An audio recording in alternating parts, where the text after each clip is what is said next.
Bonjour à tous, merci d'être avec nous aujourd'hui donc au World Impact Summit pour cette nouvelle table ronde. On va parler aujourd'hui de densification douce et de réduction des émissions carbone dues aux mobilités. Alors avec cette table ronde, on est donc avec nos quatre intervenants pour parler de la densification douce. Plusieurs constats quand on parle de densification aujourd'hui. Les mesures de densification, elles sont depuis des années présentées comme une des solutions pour construire des villes moins consommatrices d'espace et de ressources et qui permettent de faire des économies en tout genre. Dans le même temps, elles sont devenues de moins en moins populaires au point que lors des dernières élections municipales en 2020, de nombreux candidats métropolitains ont proposé de ralentir les programmes de construction au sein des villes. J'avais par exemple animé un débat sur le thème du logement entre les principaux candidats à la mairie de Bordeaux et tous s'accordaient sur ce point. Le temps des grandes opérations d'aménagement et de densification est derrière nous, en tout cas d'un point de vue de l'acceptabilité des habitants, c'est ce qu'ils disaient à l'époque. Alors une alternative à la densification telle qu'on la connaît existe et ça s'appelle la densification douce. On va en parler avec vous, messieurs. C'est une nouvelle méthode pour faire évoluer nos villes qui est aujourd'hui étudiée et expérimentée par plusieurs acteurs en France. Vous allez le voir. Alors cette densification douce, pour qu'on comprenne bien de quoi on parle, elle vise à la fois à ne pas abandonner l'idée vertueuse de la densification qui permet de mutualiser les équipements, les infrastructures et de protéger les terres naturelles existantes et dans le même temps rendre acceptable donc par les habitants cette production de la ville sur la ville en proposant en fait des micro-opérations sur mesure disséminées dans toutes les parties du territoire urbain et non pas concentrées au sein des opérations emblématiques comme cela a pu être le cas ces dernières années. Alors pour en parler avec nous, je vais vous présenter les quatre intervenants. On a donc Xavier Timbaud qui est le directeur de l'OFCE, l'Office français des conjonctures économiques et professeur à l'école urbaine de Sciences Po. Avec lui, on va voir si la densification, justement, elle est vraiment vertueuse. Vous allez nous expliquer. David Mier, à mes côtés, qui est président et cofondateur de Ville Vivante. C'est donc une start-up d'urbanisme et qui nous expliquera comment construire une deuxième maison dans son jardin et accueillir des nouveaux voisins, comment cela peut constituer en fait une solution d'avenir. Didier Mignery est également avec nous, bonjour. Didier Mignery, il est président et fondateur d'UpFactor. Je lui poserai la question, peut-on accueillir de nouveaux voisins au-dessus de nos têtes ? Et puis Denis Carrère, qui est lui aussi cofondateur de Ville Vivante et président de l'Office professionnel de qualification des urbanistes. Les bâtiments actuels ne sont-ils pas sous-utilisés et pourraient-ils accueillir plus de monde ? On va voir ça avec vous, Denis, tout à l'heure. Alors pour commencer, on va d'abord s'intéresser au principe de la densification douce avant d'en venir aux illustrations concrètes. Avec vous, Xavier Timbaud, donc vous avez produit des modélisations qui nous permettent de mieux comprendre les bénéfices de la densification. Selon vous, je vais vous poser la question, est-ce qu'il faut densifier dans les cœurs urbains finalement et rapprocher la population des emplois et des services ou bien au contraire, est-ce qu'il ne faudrait pas mieux faire sortir les emplois vers l'extérieur pour rapprocher les habitants ? Merci Raphaël, vous avez presque tout dit. Et donc effectivement dans cette question, ce qui est intéressant, c'est de remonter en amont et d'essayer de comprendre un peu pourquoi la densification peut être vertueuse et comment elle peut se comparer à d'autres types de politiques publiques, que ce soit sur les infrastructures de transport ou sur ce qu'on peut déplacer les emplois de façon à ce qu'ils soient aux endroits où les gens sont. Alors, on est dans un monde, je suis désolé d'avoir un PowerPoint un peu scolaire, mais bon, voilà, comme ça. Si vous voulez, j'arrête le PowerPoint, mais bon, on est dans un monde dans lequel on a beaucoup de contraintes, donc le foncier est rare, il est d'autant plus rare qu'on a un objectif d'artificialisation nette qui vient se rajouter à la rareté du foncier. Alors, quand on dit le foncier est rare, il faut faire attention, tout le foncier ne se vaut pas, et les gens ont une vision du foncier très hiérarchisée, avec des fonciers qui ont beaucoup de valeur, et d'autres qui ont beaucoup moins de valeur, donc ça aussi c'est un élément à prendre en compte. Le coût des déplacements est important. On est passé d'une ère de la voiture est un mode de déplacement peu cher, et donc on peut habiter un peu n'importe où et résoudre avec la voiture tous ces problèmes de mobilité.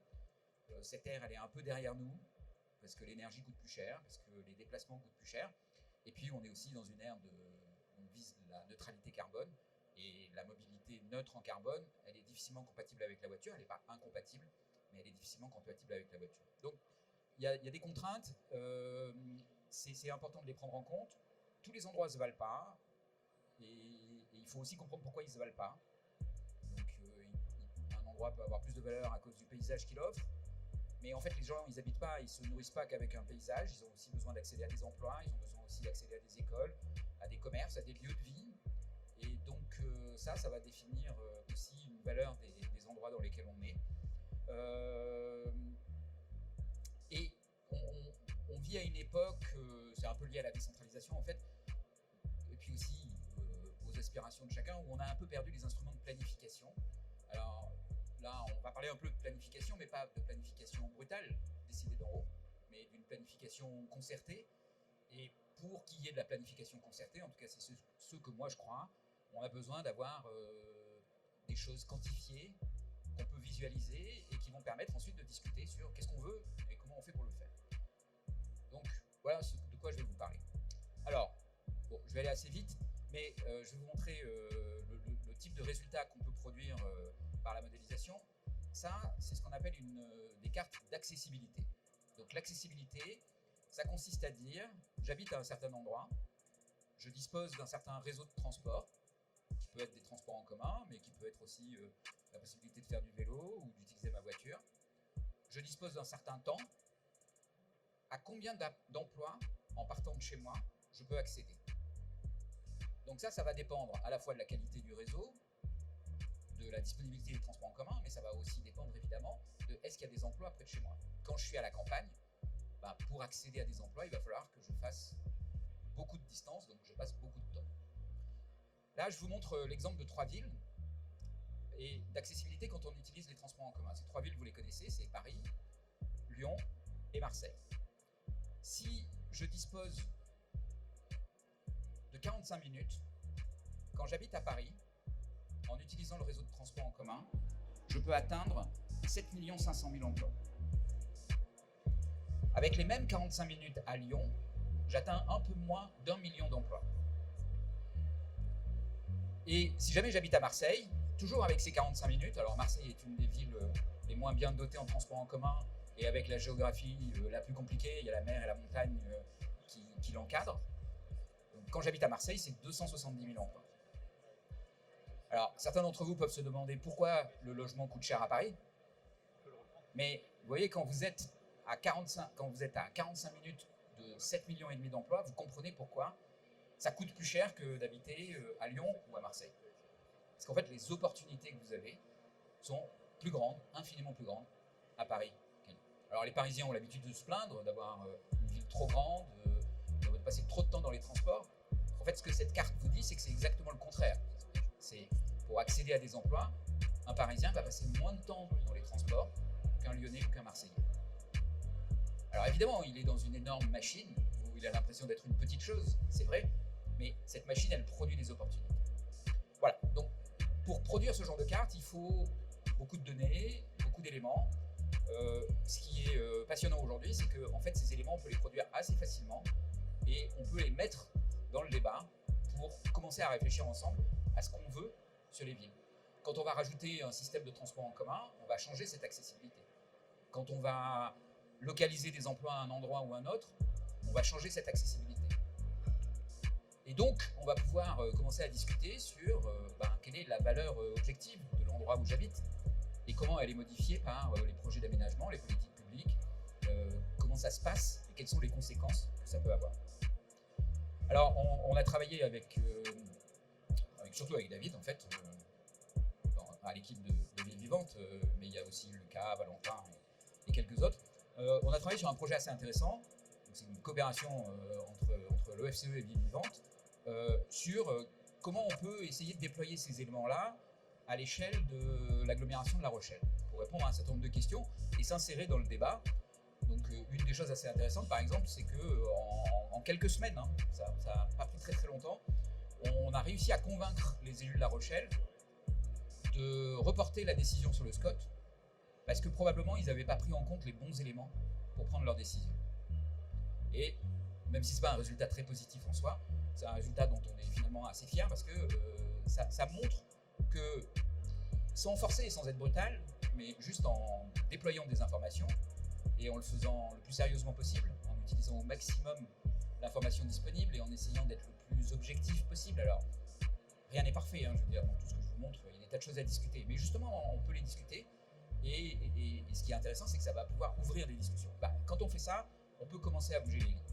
Alors, ça, c'est La Rochelle, ça, c'est des courbes qui vous montrent l'accessibilité aux emplois dans différentes communes de La Rochelle. Donc chaque trait, c'est une commune.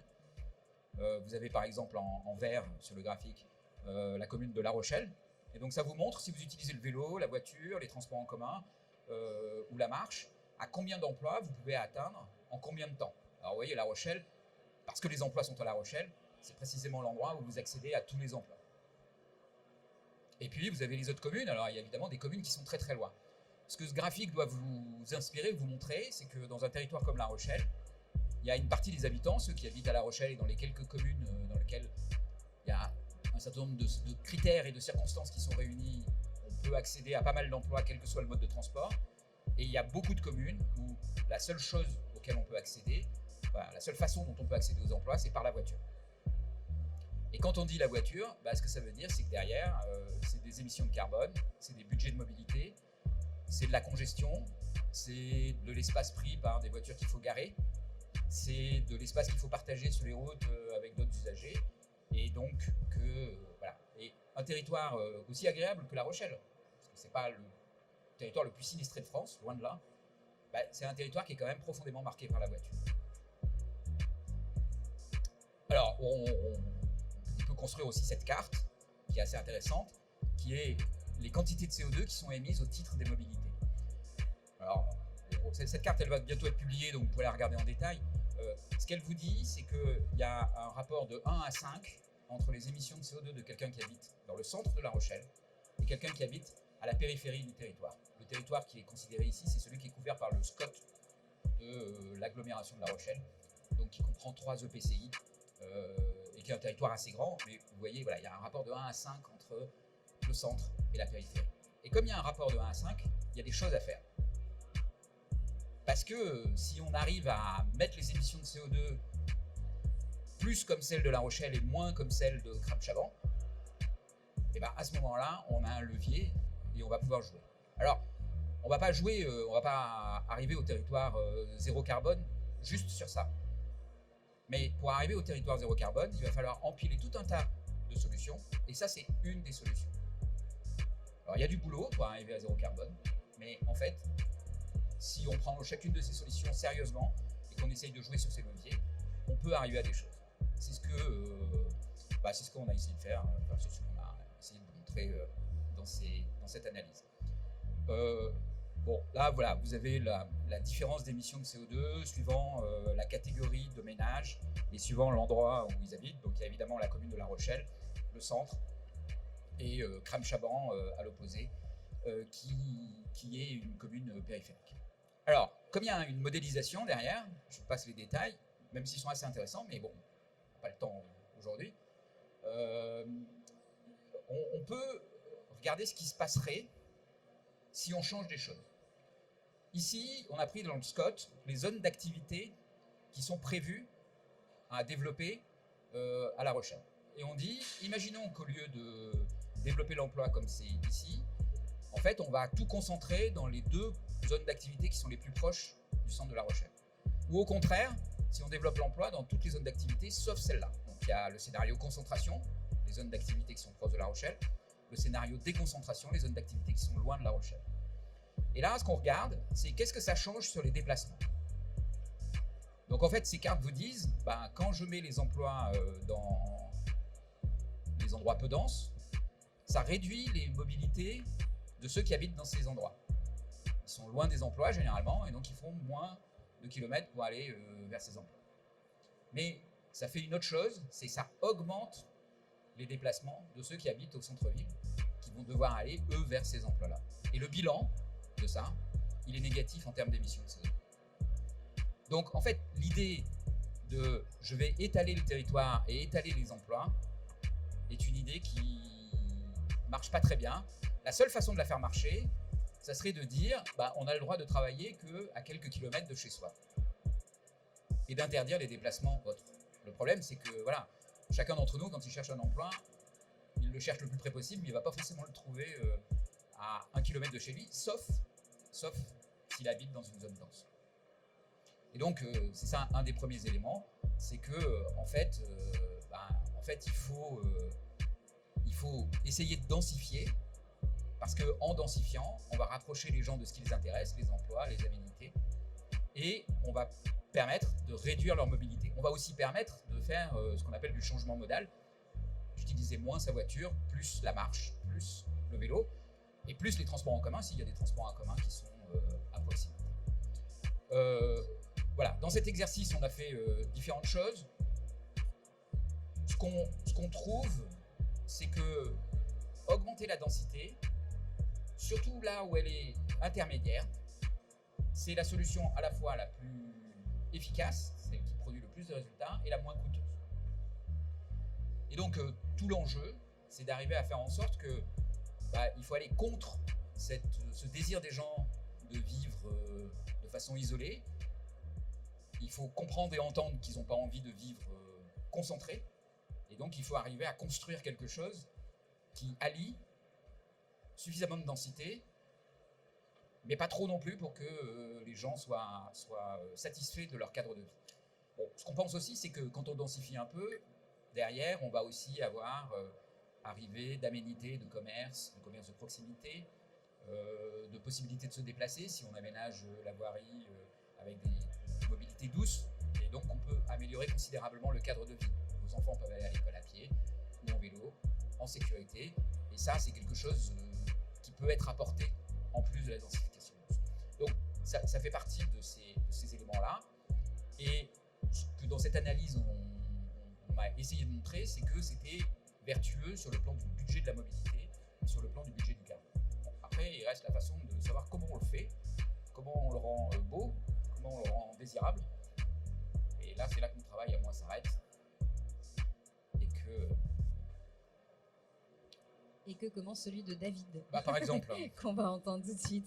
Merci beaucoup Xavier Timbaud. Alors David Mier, on le disait, donc président et cofondateur de Ville Vivante, qui donc expérimente la densification douce, notamment avec le concept de BIMBY. Alors BIMBY, pour ceux qui ne sont pas familiers avec cet acronyme, ça veut dire donc Build in my backyard, donc construire dans mon jardin. Et la première expérimentation du BIMBY de Ville Vivante, elle s'est déroulée à Périgueux, à quelques kilomètres d'ici. Alors, est-ce que ça a marché, David? Est-ce que vous avez vraiment réussi à construire des maisons dans le jardin des Périgourdins?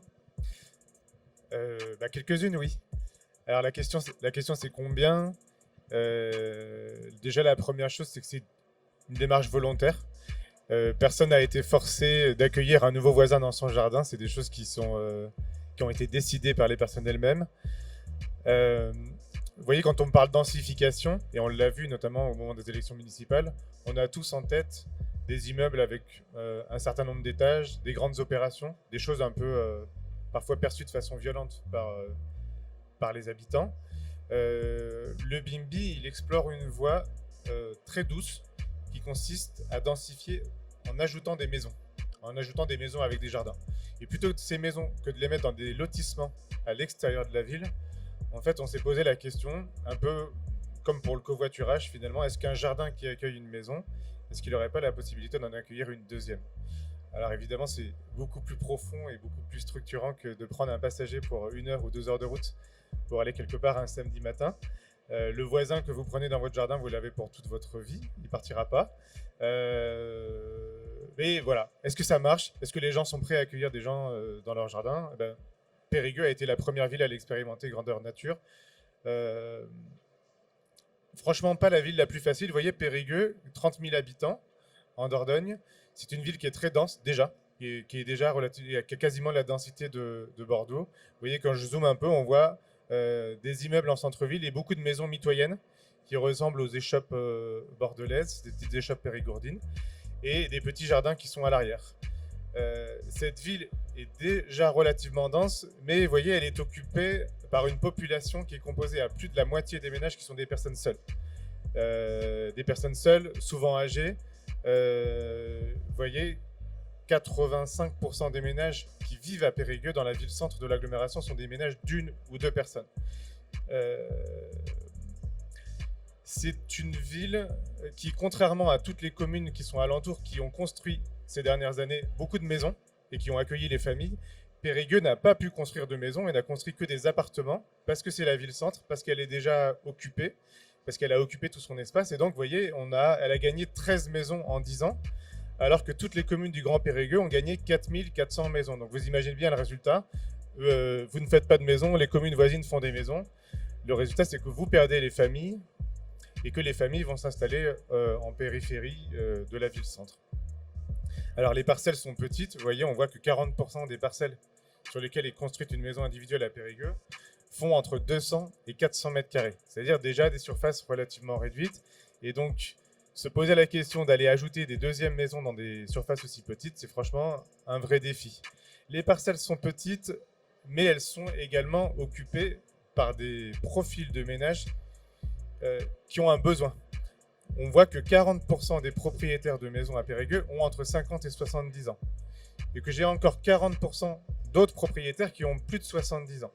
Donc ça nous dit que globalement, dans 8 maisons sur 10 à Périgueux, on n'a pas comme occupant une famille au sens classique de ce qu'on pourrait s'imaginer en tête, un couple avec des enfants. On a des gens qui ont été des familles, qui ont eu des enfants, mais les enfants sont partis, où la famille s'est séparée. Et on a très souvent une personne seule dans une maison, souvent à étage, qui n'est pas forcément adaptée, on va dire, aux besoins d'aujourd'hui. Donc, à la fois des contraintes physiques pas faciles, les terrains sont petits, mais un besoin social qui est latent, qui est là, et qui nous dit que peut-être que les choses pourraient marcher. En 2016, avec le maire, on révise le plan local d'urbanisme pour ajuster les règles pour que la construction des deuxièmes maisons soit possible, ou en tout cas facilitée, et en même temps pour protéger l'intimité et l'intérêt des voisins. Et vous voyez, 5 ans plus tard, fin 2021, on a des constructions qui se sont réalisées dans les jardins. C'est 250 projets, donc il y a 6000 maisons aujourd'hui à Périgueux. On a travaillé avec 650 porteurs de projets. Ça veut dire que quasiment 10% des propriétaires de maisons ont travaillé avec nos équipes d'architectes, d'urbanistes, de paysagistes pour étudier les possibilités de l'implantation de nouvelles maisons dans leur jardin. Et 250 sont allés jusqu'au bout. Ça ressemble à quoi? Ça ressemble par exemple à cette jolie maison dans les bois. Alors, on ne devine pas qu'elle est dans Périgueux. C'était un couple qui vivait à Périgueux, qui se disait que pour prendre de l'air, il se verrait bien quitter la ville-centre et aller à 10 ou 15 minutes de la capitale du Périgord. Et finalement, ils ont trouvé ce petit terrain dans Périgueux, qui est un peu un terrain escarpé en pente, donc pas facile de construire dessus, issu d'une division parcellaire. Et donc, vous voyez, là, le point de vue magnifique que cette famille a réussi à trouver sans s'expatrier, on va dire, à 10 ou 20 km de Périgueux. On a là une maison entre deux maisons, coincée entre deux maisons. C'est une famille qui, en arrivant à Périgueux, a commencé par louer. Très souvent, les gens qui arrivent quelque part, ils commencent par louer une maison. Donc, ils ont apprécié un quartier, le quartier centre où vous allez en 10 minutes à pied, vous êtes dans le centre de Périgueux, mais vous avez quand même un quartier un peu calme, résidentiel. Ensuite, ils sont devenus propriétaires dans une commune à l'extérieur de Périgueux, qui est Chancevillers. Et puis, ils ont commencé à regretter la vie qu'ils avaient avant quand ils étaient locataires à Périgueux. Et donc, ils ont commencé à prospecter pour savoir s'il n'y avait pas des biens ou des maisons qui pourraient les intéresser. Et donc, ils sont revenus sur ce petit terrain coincé entre deux maisons, dans Périgueux, pour retrouver la vie qu'ils avaient quand ils étaient locataires. Donc, il y a quelques places au fond de certains jardins. Sur le côté, vous voyez la grande maison que vous voyez à gauche, elle était vacante. Et donc, les propriétaires ont réussi à refaire une opération où vous avez 2 maisons neuves sur le côté qui vont accueillir 2 familles et la première maison qui va accueillir des appartements. Donc, on voit en fait finalement, on poursuit la ville. Quand il reste des espaces, on continue d'accueillir. Et puis, on est capable d'aller, si vous me demandez, mais c'est quoi la surface minimum d'un terrain qu'il est nécessaire d'avoir pour pouvoir construire une deuxième maison, je vous dirais, il n'y en a pas. Il y a par exemple ce petit terrain qui fait 75 mètres carrés que la personne utilise pour garer sa voiture tous les jours. Et dans le fond, elle se demandait est-ce que je ne veux pas. Vous voyez, elle voulait agrandir la petite fenêtre qu'elle a là. On lui a proposé derrière la fenêtre de mettre une terrasse et d'avoir une baie vitrée qui ouvre sous la terrasse. Et de peut-être que sous la terrasse, il y a un peu d'espace pour construire. Et vous voyez, en dessinant le projet, j'ai 2 logements étudiants, dont un sur une terrasse. On a conservé la place de stationnement. Vous voyez la petite dentelle qui est faite. Et voilà, vue du salon, la petite fenêtre que vous aviez tout à l'heure, elle est là à droite, la baie vitrée a été ouverte à gauche, je sors, je suis sur la terrasse, et dessous, vous avez un logement pour une étudiante en médecine qui partage un patio avec un deuxième logement étudiant, quoi. 75 mètres carrés de terrain à Périgueux. Voilà, je vous en passe une autre. Ça, c'est une personne qui se cherchait une maison de plein pied parce que sa maison est sur un terrain en pente, donc elle a des niveaux. Elle regarde un petit peu partout, est-ce que je peux trouver une maison de plein pied à Périgueux adaptée à mes vieux jours? En fait, il n'y en a pas, tout simplement. Et donc, on lui a proposé de regarder la solution de la construire pour elle-même au fond de son jardin. Et donc, vous voyez cette petite maison tournée autour d'un patio bioclimatique que cette dame s'est construite et que donc elle garde ses voisins, elle garde son quartier, elle garde ses habitudes et elle ne consomme pas de terres naturelles agricoles. Alors, beaucoup de communication, 650 porteurs de projets, ça veut dire que on connaît tout le monde dans toutes les rues, 10% des habitants des quartiers ont réfléchi à des projets. Ça construit aussi une acceptabilité un petit peu globale et en faisant ça, on vient chercher aussi un intérêt général que Xavier a commencé à décrire. Notre petite modélisation des tonnes de CO2 émises pour les mobilités du quotidien à Périgueux, c'est qu'une famille, un couple avec 2 enfants, s'il vit à Périgueux, il émet 2,8 tonnes par an pour se déplacer, emmener ses enfants à l'école, faire ses courses, aller au travail. Dans un cercle de moins de 15 km, il est déjà à 6,7 tonnes et à plus de 15 km, il est à 11,6 tonnes. Donc voilà un peu ce qu'on vient chercher. On s'est posé la question de savoir, est-ce que construire un logement neuf dans Périgueux, est-ce que c'est plus ou moins vertueux que de rénover et ne pas construire un logement qui serait à l'extérieur de Périgueux? La réponse qu'on apporte, c'est que sur 20 ans, quand on prend le bilan carbone de la construction elle-même, du chauffage et de la mobilité, vous voyez ce que montrent ces courbes, c'est que c'est la mobilité le poste principal. C'est entre 60 et 80% du bilan carbone d'une construction. C'est pas est-ce qu'elle est construite en bois, en paille ou en béton. C'est pas est-ce qu'elle est bien chauffée ou mal chauffée. C'est où est-ce qu'elle est située et quel déplacement les habitants qui vont l'habiter vont devoir faire tous les jours. Et donc, au bout de 20 ans, on est 2 fois plus vertueux à habiter une maison neuve dans Périgueux plutôt que d'avoir rénové à 15 ou 20 km une maison dans l'ancien. Voilà un peu la conclusion. Et Périgueux donc montre un peu la voie d'une densification douce et acceptable qui change l'image qu'on peut se faire de la densification. Merci beaucoup David donc pour cette illustration très intéressante, très concrète, un exemple de densification douce qui permet de réduire les émissions de CO2. N'hésitez pas si vous avez des questions à les garder en tête, on va s'accorder bien sûr quelques minutes de questions-réponses à la fin de ces présentations. On va s'intéresser maintenant à une autre méthode de densification douce, la surélévation. Avec vous, Didier Mignori. Alors, est-ce que vous pouvez nous expliquer déjà ce que c'est Up Factor? Qu'est-ce que vous proposez? Alors, merci déjà, un grand merci à Ville Vivante de nous avoir associés à la task force de la densification douce. Voilà, donc très heureux de cela. Vous avez vu, il y a plein d'opportunités pour travailler sur le déjà là, le déjà construit. Moi, je vais vous amener à réfléchir à ce qui est juste au-dessus. C'est-à-dire finalement, cette notion de foncier, elle est très intéressante aussi à voir avec le prisme de la surélévation et de l'exploitation des toitures, qui est aujourd'hui une des interfaces les plus importantes, notamment dans le cadre de l'adaptation au changement climatique. Alors, on parle de foncier aérien. Ce foncier aérien, c'est un sujet très intéressant qui s'adresse principalement à 2 grands types de propriétaires en tant que tels, c'est-à-dire à la fois les propriétaires uniques, tous ces bailleurs sociaux qui ont un patrimoine très important, avec souvent des toitures très peu exploitées, et également des copropriétaires qui, eux, font face à un vrai sujet qui est celui de l'entretien et la pérennisation de leur patrimoine. Sans parler de l'énergie, qui est un sujet brûlant en ce moment. Donc, rapidement, on s'est vite rendu compte que, en tant qu'architecte, j'ai fait mes premiers projets de surélévation, que c'était complètement inexploité et qu'il manquait un outil, en tous les cas, pour faire de la détection à grande échelle de ce foncier, puisque tout le monde en parlait, mais personne n'était en capacité d'évaluer quelle était la possibilité de constructivité de cette valeur, de ce foncier. Alors, je le dis souvent, la loi climat et résilience qui a été votée l'année dernière, elle a presque été bâtie pour nous. Pourquoi? Parce que là, on parle de zéro artificialisation nette, un peu pour la planète bien sûr, mais on voit toujours le prisme personnel, bien évidemment. On parlait bien sûr de la rénovation énergétique et on parle également de la création de logements. Alors, Tout ça, bien sûr, avec les enjeux environnementaux, bien évidemment. C'est une ressource aujourd'hui qu'il faut regarder et de plus en plus de gens, en tout cas, s'y intéressent. Alors, pour cela, nous, chez UpFactor, on a décidé de travailler, bien sûr, avec notre expertise d'architecture, bien sûr, et d'ingénierie, mais également avec un outil logiciel qu'on a développé qui s'appelle UpFactor GeoService, qui permet de faire de la détection à grande échelle du foncier aérien. On fait comment? On fait deux choses. On reconstitue la hauteur des bâtiments et la forme des toits à grande échelle, à l'échelle d'une métropole, d'un territoire.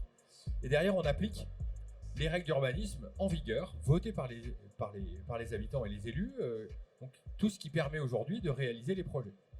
C'est-à-dire qu'on ne demande pas de dérogation, on ne demande pas de... Non, on montre juste ce qu'il est possible de faire en application des règles en vigueur. Alors, je vais mettre une petite nuance, on applique 4 grandes règles, la règle de hauteur, la règle de gabarit, la règle d'implantation par rapport aux limites séparatives et la règle de distance entre les bâtiments. À partir de là, on a à peu près le 80-20 des règles et on est capable d'avoir un premier diagnostic de ce qu'il est possible de faire. Alors, ça permet d'analyser massivement un patrimoine d'un bailleur social, par exemple, ou d'une foncière immobilière. Ça permet également de faire une analyse à l'adresse. Voilà, les gens viennent nous voir et nous disent tiens, j'habite à tel endroit, est-ce qu'il reste du potentiel pour construire sur le toit de mon bâtiment? Alors, cette démarche, elle intéresse aujourd'hui plein de gens. Bien sûr, des métropoles, des collectivités locales, des bailleurs sociaux et des copropriétés et des promoteurs. L'enjeu pour ces différents acteurs, c'est bien sûr, l'adaptation au changement climatique et à la transition énergétique, mais c'est aussi un moyen de financement pour beaucoup d'entre eux, et j'y reviendrai un peu plus tard. Alors, premier schéma, celui de la métropole. En quoi UpFactor peut aider une métropole à valoriser finalement son potentiel de densification douce? Tout simplement, par exemple, pour l'Eurométropole, donc de Strasbourg, on a analysé 100 000 emprises bâties, qui est tout le territoire, grâce à UpFactor GeoService. Et en fait, on leur a montré ça. En fait, on leur a montré que dans l'application des règles d'urbanisme en vigueur, il y avait plein de choses à faire qu'ils n'exploitaient pas. Et ça, quand vous posez la question de manière un peu plus, on va dire peut-être un peu plus pointue à l'élu, vous dites combien de mètres carrés vous pouvez faire avec votre PLU? Il y a ce silence-là, en fait. C'est-à-dire qu'ils ne savent pas. Ils font des règles, mais ils ne connaissent pas la possibilité d'application de ces règles, notamment sur le bâti existant. Pourquoi? Parce que c'est principalement dû, ces règles sont là pour les nouvelles zones et pas pour ce qui existe déjà. Ça, c'est très important. Alors, cette démarche, elle a permis à l'Eurométropole de travailler un peu comme Ville Vivante avec l'adaptation de règles d'urbanisme. On travaille sur des OAP. Donc, on va travailler avec l'Eurométropole de Strasbourg pour valoriser un peu plus de 16 000 bâtiments dans lesquels il y a de la surélévation possible. C'est-à-dire une valorisation de la toiture pour créer de nouveaux mètres carrés pour différents publics. Bien sûr, les bailleurs sociaux, la collectivité. D'ailleurs, petit point de passage, c'est 40% des bâtiments publics qui appartiennent à l'Eurométropole sont en dessous. Non pas des règles d'urbanisme, mais des hauteurs des voisins. C'est-à-dire que ça, c'est encore pire. C'est-à-dire grâce à notre application, on est capable de faire un cercle autour de l'adresse et de dire tous les immeubles qui sont dans ce cercle, ils ont une hauteur moyenne. C'est aussi pour lutter contre l'appréciation de la densité, dire oh là là, vous allez toujours construire plus haut et nous rajouter des choses qui vont gêner l'habitation de ce quartier. Ben non. C'est-à-dire qu'on est en capacité de montrer justement ce qu'est la hauteur moyenne, entre guillemets, et le ressenti des habitants. Alors, on fait ça par exemple aussi pour les bailleurs sociaux, notamment à Lyon, où on a travaillé avec la métropole de Lyon et la ville de Lyon sur son développement de logements locatifs sociaux. Pourquoi? Parce que malgré les 50 000 logements existants, on est en dessous du seuil des 25%. Et donc la métropole se pose la question de dire comment travailler sur un territoire déjà construit et comment atteindre les 25% de logement social. Là, massivement, on a regardé pareil, un peu de la même façon, on analyse toutes les adresses, on analyse tout le patrimoine des bailleurs et on leur a trouvé un peu plus de 3000 logements à construire en application des règles uniquement sur les bâtiments des bailleurs sociaux, donc en étant monopropriétaires, en travaillant sur leur propre patrimoine et en reliant ça à la rénovation des bâtiments existants. Donc ça, je trouve que c'est une démonstration assez intéressante de comment on peut faire avec ce qui est déjà là, sans aller chercher à développer de nouvelles infrastructures de transport et ainsi de suite. Et ainsi de suite. Derrière, on accompagne, alors bien sûr, chez Upfactor, on a cet outil logiciel, on accompagne bien sûr en tant qu'assistant à maîtrise d'ouvrage, et c'est tous ces clients pour qu'ils montent ces projets. Par exemple là, Aliad Habitat se lance dans une opération de 20 logements qui va compléter son offre de logement social, notamment en apportant des logements pour les jeunes actifs. Voilà, puisque les typologies existantes ne permettaient pas de faire ça, on rajoute des typologies qui permettent de compléter l'offre de logement. Alors ça, c'est vraiment le levier avec bien sûr le logement social. Derrière, il y a tout ce travail sur la copropriété qu'on mène également, où là, il y a on va dire une dimension complémentaire. Bien sûr, c'est créer des logements, mais c'est aussi dire comment on peut aider des propriétaires, copropriétaires, à valoriser leur patrimoine pour financer la rénovation de leur bâtiment. Et là, nous, on a mis au point un outil tout simple, qui est un outil de conversion des droits à construire en financement de la rénovation du bâtiment existant. Ça, comment on fait? C'est une chose toute simple, c'est-à-dire qu'on est capable d'aligner des intérêts entre des propriétaires qui sont propriétaires mais qui n'ont pas d'expertise du logement ni de montage d'opération, et des opérateurs immobiliers qui, eux, aimeraient bien construire des logements qualitatifs au plus près des besoins, donc au cœur des métropoles ou des agglomérations, mais qui ne savent pas où le faire et surtout qui ont une petite difficulté quand même à discuter avec une communauté de propriétaires. On sait tous que la copropriété, c'est un peu difficile. Donc nous, on a décidé chez Upfactor de se mettre un peu au milieu, un peu en tiers de confiance, pour associer les compétences et être capable ainsi de lier des intérêts pour monter des opérations dans lesquelles on va analyser en premier lieu tous les patrimoines des syndics de copropriété et donc trouver où il reste des mètres carrés à construire sur tous ces biens en gestion. En plein un thème, on a analysé tout Auralia, par exemple sur la métropole de Lyon et l'Île-de-France.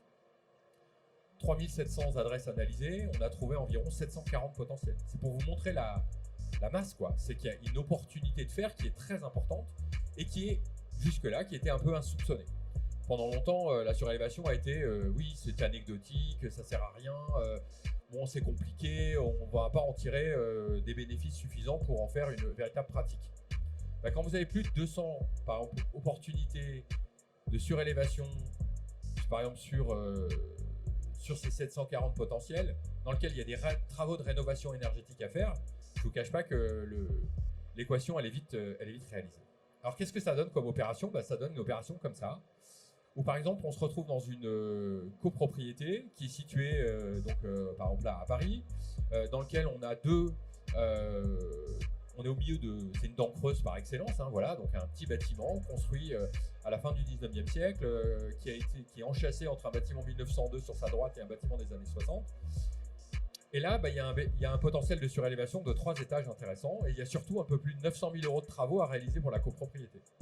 Là, on a été capable de faire le lien direct entre un opérateur qui va venir créer 4 nouveaux logements, 375 mètres carrés, pardon, 6 logements, pardon, je dis une bêtise, 375 mètres carrés. Alors c'est un micro-projet, on ne peut pas dire qu'on va venir rajouter une tonne de personnes à cet endroit-là, mais non, c'est un micro-projet qui va venir compléter l'offre existante, mais qui va surtout permettre aux copropriétaires existants de financer la rénovation globale de leur immeuble. Et ça, c'est très important. On va passer par exemple sur ce dossier-là d'une étiquette F à une étiquette C, qui va permettre ainsi de valoriser une vraie on va dire, transformation aussi énergétique de cette copropriété. Et tout ça, bien sûr, payé par le droit à construire, c'est-à-dire sans aucun financement des copropriétaires. C'est un moyen d'utiliser une ressource dont ils n'avaient pas conscience et qui est exploitée et directement fléchée sur la rénovation globale. Un autre sujet à Lyon. Alors, je sors d'une expérience malheureuse hier soir, mais celle-ci, elle est plus intéressante. Où en fait, là, on est sur une copropriété qui a un potentiel intéressant d'un peu plus de 12 logements, 850 mètres carrés exploitables, et où là encore, on est sur un financement d'un peu plus de 600 000 € de travaux qui vont permettre le passage, on va dire bien sûr, faire une rénovation globale, un changement des menuiseries, isolation des façades, je travaille sur la ventilation. Alors on est sur un chauffage individuel, donc là on ne peut pas intervenir, c'est plus difficile. Mais malgré tout, c'est intéressant parce que c'est notre premier projet dans lequel on a obtenu une dérogation totale de stationnement.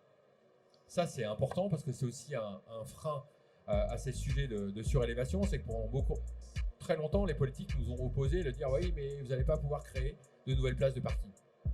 Justement, c'est tout l'intérêt de travailler avec un outil logiciel qui nous permet de détecter les potentiels, d'intégrer la maille de réseau de transport en commun et d'identifier des zones où il y a à la fois des opportunités mais aussi des possibilités de transport qui permettent ainsi de valoriser tous ces nouveaux mètres carrés. Voilà la démarche Factor. Donc c'est une démarche assez large qui permet vraiment aujourd'hui de travailler là encore dans la dentelle, mais qui permet surtout de révéler et de permettre aux métropoles de découvrir ce qu'ils ont déjà et de modifier finalement leur stratégie d'aménagement pour les prochaines années, avec, en essayant de respecter à la fois toutes les problématiques liées à la zéro artificialisation des territoires, mais aussi à leur plan d'investissement on va dire, des transports en commun, qui est une des priorités des plus grandes métropoles et agglomérations françaises. Voilà, merci. Merci à vous Didier Mignery. Une autre approche donc de la densification douce avec Hub Factor. On va voir un dernier type de densification douce, toujours avec Ville Vivante, une opération de Ville Vivante qui s'appelle Bounty. Denis Carrère, vous allez nous en parler. Qu'est-ce que c'est le Bounty? Vous allez nous présenter l'opération Bounty d'Épinal. En quoi est-ce que c'est une autre facette de densification douce? Bonjour, écoutez, avec Xavier Timbaud, on a survolé un territoire. Avec David Millet, on est allé dans les jardins. Avec Didier Mignery, on est allé sur les toits. C'est quand même l'heure de l'apéro, donc moi, carrément, je vous invite dans les immeubles. Épinal, le cœur d'Épinal. On a travaillé avec la ville d'Épinal qui fait 33 000 habitants sur un secteur de cœur de ville qui fait ce que vous voyez à l'écran. Ça fait à peu près 6 000 logements. Et dans ces 6 000 logements, il y en a 1200 parmi ces 6 000 logements qui sont vacants, qui sont inoccupés. Donc à l'instant, on s'est demandé qu'est-ce qu'on pourrait faire sur les toits, mais là, on a carrément des logements vides qui sont inoccupés pour des raisons, parce que justement, les familles dont on parlait tout à l'heure ne trouvent pas une façon d'habiter qui leur convienne, à des prix qui leur conviennent, avec des niveaux de travaux qui leur conviennent. Et donc, la collectivité est venue vers nous avec ces 1200 logements vacants sur les bras. Et nous sommes intervenus dans le cadre d'une opération qui s'appelle une opération d'amélioration de l'habitat. Traditionnellement, ces opérations d'amélioration de l'habitat sont axées sur les financements. Et donc, on va chercher des personnes qui correspondent à des critères de financement, et l'énergie qui peut être mise dans l'accompagnement de ces personnes, elle est consacrée à obtenir des financements et à chercher des personnes qui ont la forme du trou pour pouvoir rentrer dans la boîte. Nous, on a travaillé différemment. Je vais vous l'illustrer avec un exemple. Donc là, c'est la rue Saint-Michel. C'est un des axes d'accès au centre-ville. Alors, c'est des rues, il vaut mieux les voir comme ça en vue aérienne, parce que c'est des rues un petit peu sombres, un petit peu enclavées entre deux pentes, avec des maisons qui ont connu des jours meilleurs.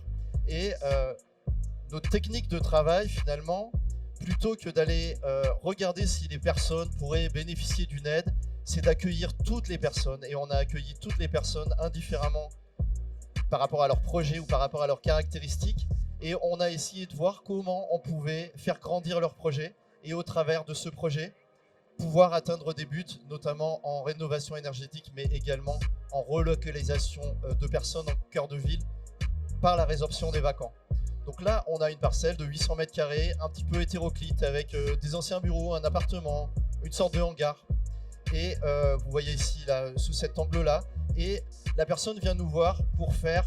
C'est des personnes de Nancy, donc c'est à 1 heure d'Épinal, viennent nous voir, une famille, un monsieur, une dame, leur fils, adulte, ils viennent nous voir pour faire 6 studios là-dedans, parce que c'est la meilleure façon qu'ils avaient trouvé de valoriser un investissement de cet immeuble qui était vacant, pas très désirable, pas très cher non plus. Et donc ils rencontrent Paul, que vous voyez à droite de l'image, qui fait partie de notre équipe, et on prend les personnes comme ils viennent. Ils veulent créer 6 petits studios. On commence à réfléchir avec eux.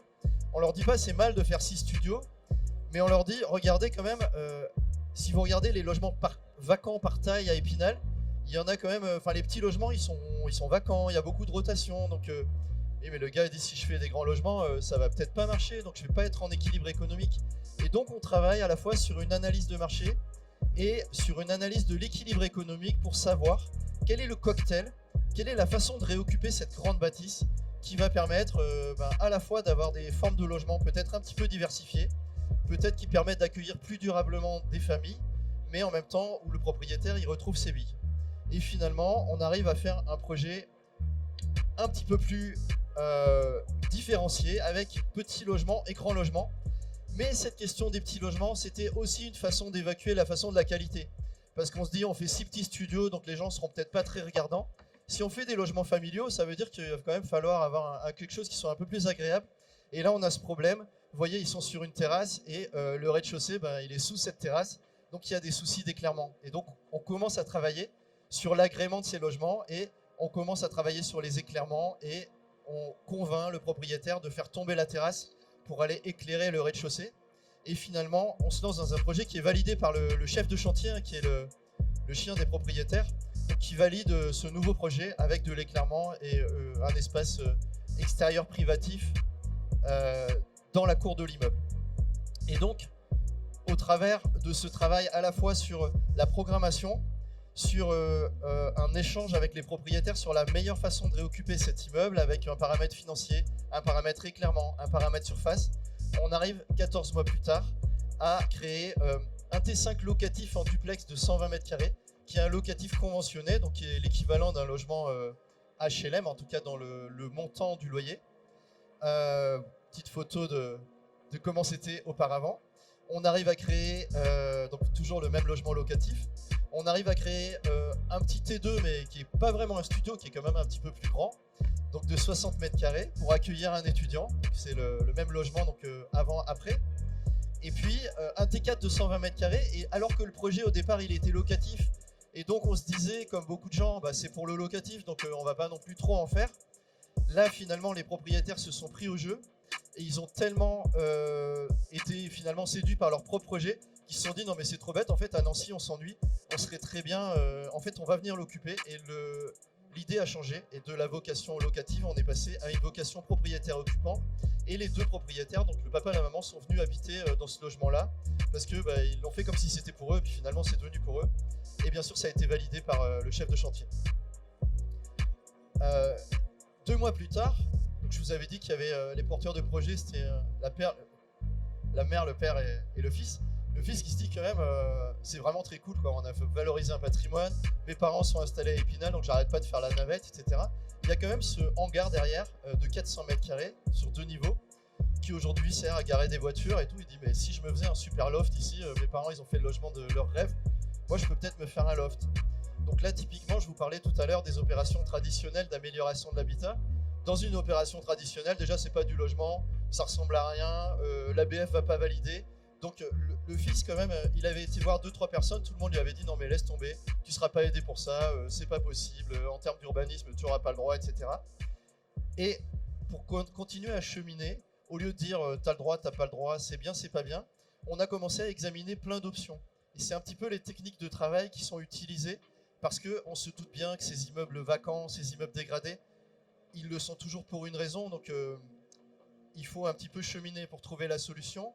Et donc, en examinant plusieurs options pour la valorisation de ce hangar, il y en a une qui correspondait au meilleur compromis, on va dire, économique, d'habitation, également sur l'acceptabilité potentielle par l'ABF. Et donc, on a commencé à travailler sur différentes options, à en privilégier une, à regarder ce qu'il y avait autour, comment on allait gérer la pente, comment on allait gérer l'intimité, les vues, comment on allait créer un extérieur, parce qu'aujourd'hui, les gens, on peut les faire revenir en ville, mais si on veut faire revenir des familles ou un logement, en tout cas en propriété occupante, la composante espace extérieur privatif, elle devient assez décisive. Et puis, grâce à ce travail-là, on a trouvé un projet qui soit motivant pour ce jeune adulte. Et puis, avec ce projet, on a pu aller rencontrer l'architecte des bâtiments de France, qui, comme on nous l'avait prédit, était contre au début. Mais le fait de pouvoir travailler sur différentes options et de pouvoir modéliser ces options, ça a permis en direct avec l'architecte des bâtiments de France de trouver par tâtonnement la bonne solution au lieu d'avoir une logique du apprendre ou à laisser et d'aller à l'échec. Et donc, projet accepté par l'ABF. Et donc, on se retrouve finalement avec 10 habitants en plus dans ce logement qui était vacant, dont personne ne voulait. 10 habitants en plus, donc plus 2 habitants, plus 1 et plus 5 dans la partie locative et propriétaire occupant sur rue. Et puis plus 2, c'est le fils avec sa compagne qui viennent s'installer dans un super loft qui est en cours de rénovation. Et donc ça, eh bien, on l'a répété à l'échelle de l'ensemble de la ville. On a été en interaction avec les propriétaires de 20% des logements Donc en développant des techniques d'animation, en allant sur les marchés, en faisant des petites conférences le soir, en accueillant toutes les personnes sans distinction, on est arrivé à engager un dialogue avec les détenteurs de 20% des logements de ce cœur de ville que vous voyez à l'écran. Et également, on a considéré, ce qui était un petit peu nouveau en France, curieusement, que les personnes qui sont propriétaires d'un logement vacant dégradé, c'est pas forcément avec eux qu'on va monter le projet. Et donc, on a développé des techniques d'accompagnement pour eux, c'est-à-dire comment ils vendent pas le truc, il y a une raison, comment est-ce qu'on fait pour peut-être faire le lien entre des personnes qui auraient la capacité et la volonté de faire et des personnes qui auraient la capacité et la volonté de se défaire. Donc, on a travaillé avec des visites, des animations. Et on a accueilli comme ça des habitants dans des logements rénovés. On a réussi donc à interagir avec 20%, les détenteurs de 20% des logements. Et il y a eu à ce jour, en 4 ans, 140 logements qui ont été réalisés, dont une part très importante qui sont des logements vacants réoccupés. Et donc vous voyez que ce travail-là que je vous décrivais un petit peu longuement avec le premier exemple, on a pu le faire ailleurs. Vous voyez, on est allé chercher ces espaces extérieurs privatifs dans des endroits un petit peu improbables. Avec un travail aussi avec les autorités du patrimoine. On est allé chercher ces espaces extérieurs privatifs en créant des balcons que vous voyez à droite de l'image ou à gauche de l'image une terrasse. On est allé les chercher en toiture également, puisqu'on a fait, vous voyez, on peut les baisser aussi les immeubles pour les réoccuper. On est allé les chercher à l'arrière des maisons et ça nous a amené, au lieu des opérations traditionnelles qu'on voit en France où on ne parle finalement que de à quoi j'ai droit. Là, on a cherché qu'est-ce qu'on peut faire de très beau, où on aurait envie d'habiter. Et ensuite, les questions se sont réglées. Vous voyez, typiquement, cette maison très dégradée, on aurait été dans un système de réhabilitation classique. On ne se serait intéressé qu'à la partie maison, parce que personne ne va vous aider pour vous équiper d'un garage en perte de vitesse. Et là, en fait, en associant la réflexion maison et garage, on a pu créer une terrasse, avoir un projet qui soit très très beau sur la maison et finalement redonner un avenir à cette maison au lieu d'en faire un petit peu un locatif un peu maussade. Donc beaucoup de travail sur les espaces extérieurs privatifs et des résultats qui sont là, c'est-à-dire la production qui se rééquilibre entre le locatif de centre-ville et l'arrivée de propriétaires occupants et de familles. Et donc on est gagnant sur les deux tableaux, c'est-à-dire que Xavier Timbaud nous parlait de cette question de les économies de CO2 par la relocalisation des personnes. Et David nous parlait de la relocalisation par la réhabilitation, enfin les économies de CO2 pardon, par la réhabilitation. Et là, finalement, on a obtenu les deux avec des opérations qui associent performance énergétique et relocalisation de ménages familiaux en cœur de ville. Je m'arrête un instant sur cette image. Cette vieille copropriété, ce vieux logement des années 60, on le connaît tous. Ça donne pas envie de faire grand-chose dedans. Dans une réflexion traditionnelle, on aurait fait une isolation par l'intérieur et une chaudière peut-être basse consommation ou une pompe à chaleur. Et finalement, en ayant cette démarche de beauté et de lumière, on arrive à ouvrir le mur et à créer quelque chose qui devient très désirable. Et donc, également, ce travail, vous voyez, en haut de l'image, un immeuble emblématique d'Épinal, vacant depuis très longtemps, très bas de plafond. Et le fait de travailler sur la conception pour travailler sur une double hauteur pour retrouver de la lumière et des espaces désirables. Également des miracles qui ont pu être faits, ce vacant qui existe dans toutes les communes avec un logement vacant au-dessus d'un commerce, plus d'accès indépendant au logement et d'aller acheter à la ville un petit bout de trottoir sur la droite pour créer un escalier en spirale qui va permettre de réaccéder à ces logements en hauteur. Donc des travaux qui ont vraiment eu des aspects à la fois sur la composante technique, mais aussi sur la composante esthétique et un impact énergétique avec des gains énergétiques moyens sur les 138 logements, 140 logements qui ont été réhabilités en 4 ans, un gain énergétique moyen de 56%, alors que ce qui est demandé pour avoir des subventions, c'est 35%. Donc quand on commence à avoir une réflexion globale et qu'on s'intéresse à la beauté et à l'habitabilité, eh bien, le gain énergétique il va être présent, il va suivre. Voilà, avec du coup, au lieu d'avoir une opération classique où finalement vont se traiter les immeubles les plus faciles ou les moins dégradés, on s'est retrouvé à traiter des grandes enveloppes qui étaient emblématiques, qui illustraient le fait que la ville était un petit peu en perte de vitesse. On a pu s'attaquer à des gros morceaux et en ce moment, cet immeuble-là que vous voyez à un angle de rue, où on a pu également travailler sur la création d'espaces extérieurs privatifs. Donc non pas en diminuant les hauteurs, ni en les augmentant, mais en recomposant les hauteurs de l'immeuble. Voilà, donc un travail vraiment dans la masse, avec les habitants, en partant à chaque fois des projets qui sont les leurs. Merci beaucoup, Denis Carrère, pour cette présentation du Bounty d'Épinal, donc très illustré. Je pense qu'on a bien compris les différents projets grâce à ces illustrations très claires. Il nous reste 5 petites minutes. Est-ce que on a le temps pour prendre une ou deux questions peut-être dans le public? Alors je ne sais pas si quelqu'un a une question. Oui, est-ce qu'on peut donner un micro juste là? Merci beaucoup. Bonjour, merci beaucoup pour la présentation de toutes ces solutions, c'est agréable à entendre. Moi je viens du Pays Basque où le logement et la mobilité sont des gros enjeux, des grands débats en ce moment. Sur votre projet, sur construire des maisons dans les jardins, nous, il n'y a pas eu besoin de coordination, ça s'est fait tout seul. Les gens ont vendu une parcelle, ont fait des nouvelles maisons. En termes d'acceptabilité, je ne sais pas si ça a fait plaisir à tout le monde. La question que je me pose, c'est quels sont les écueils auxquels il faut faire attention quand c'est pas structuré, quand ça se fait tout seul, à quoi il faut faire attention en fait? Oui, je crois que vous avez bien raison de poser la question, puisque en fait on a un peu deux cas de figure. François, vous avez des territoires où ça se fait pas, parce que le marché est détendu. Par exemple, à Périgueux, un terrain à bâtir, ça vaut 30-40 000 euros. Au Pays Basque, dans la partie urbaine, on peut rajouter un zéro, on est plutôt à 300 000 euros le terrain. Donc quand ça se fait pas, c'est parce que le marché est détendu ou parce que c'est très contraint. Vous avez vu, à Périgueux, les parcelles sont toutes petites. Si vous avez un marché qui est très tendu, comme au Pays Basque, et que les parcelles elles font plutôt 800, 1000 ou 2000 m², ça va se faire parce que c'est pas très difficile d'avoir l'idée. Paradoxalement, moins il y a de contraintes, plus ça se fait mal, parce que ça se fait vite. Et donc, je vous ai dit qu'à Périgueux, on a commencé par travailler sur le plan local d'urbanisme pour l'assouplir un petit peu, mais pas trop. Par exemple, la question de permettre aux constructions de s'implanter sur une limite séparative. A priori, tout le monde pense qu'il vaut mieux s'éloigner les uns des autres pour être plus tranquille.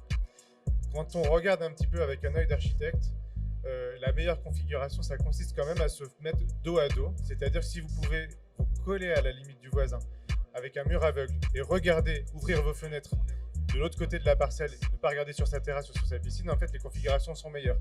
Encore faut-il que le plan local d'urbanisme vous autorise à venir coller sur cette limite et vous l'autorise dans une certaine mesure, c'est-à-dire pas trop haut, pas trop long. Donc il faut toujours commencer par un travail qui pose la question que posait Didier, c'est-à-dire est-ce que le plan local d'urbanisme, est-ce que les règles qu'il définit, est-ce qu'il autorise des choses qu'on souhaite, qui sont vertueuses, ou est-ce que parce qu'on le connaît mal, en fait, il produit des choses soit par méconnaissance, ou soit parce que les règles en fait sont contre-productives, et il y en a beaucoup, produit des choses qui ne sont pas dans le bon sens. Vous avez des fenêtres qui donnent sur les terrasses, des fenêtres qui donnent sur les piscines, des accès qui sont mal gérés, etc. Donc la première chose, c'est bien calibrer. Il faut un peu de droit à bâtir supplémentaire, mais pas trop. Parce que si vous en avez trop, vous pouvez aussi avoir des promoteurs qui vont acheter la maison, la raser et la remplacer par 3, 4, 5, 6 maisons dans des secteurs où c'est pas forcément ça le projet. Donc il faut déjà bien calibrer ça. Et puis ensuite, une fois que c'est calibré, vous avez beau avoir des super règles. Je crois qu'on l'a vu à travers l'exposé de Denis. Ce qui compte, c'est la conception, la bonne intelligence à l'intérieur de la parcelle, mais aussi avec les parcelles des voisins. Et ce travail de sur-mesure dans la dentelle, il faut prendre le temps de le faire. C'est pas parce que ça se fait tout seul que ça se fait bien. Je crois que si on veut que demain nos villes se densifient pour réduire nos émissions de carbone, il faut que la densification soit réussie, soit belle. Si elle n'est pas réussie et qu'elle n'est pas belle, les habitants demanderont aux élus de la stopper. Et c'est souvent ce qui se passe dans les territoires où ça se fait tout seul. En général, ça se fait tout seul pendant quelques années. À un moment, les habitants, les voisins se crispent.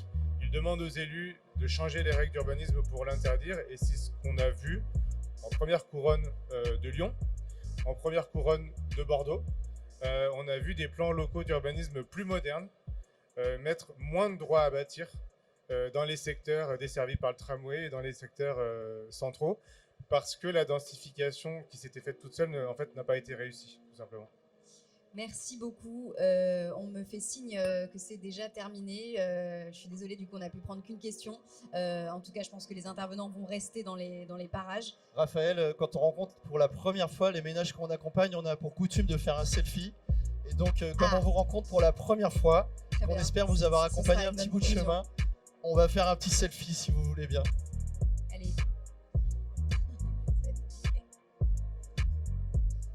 Merci à tous.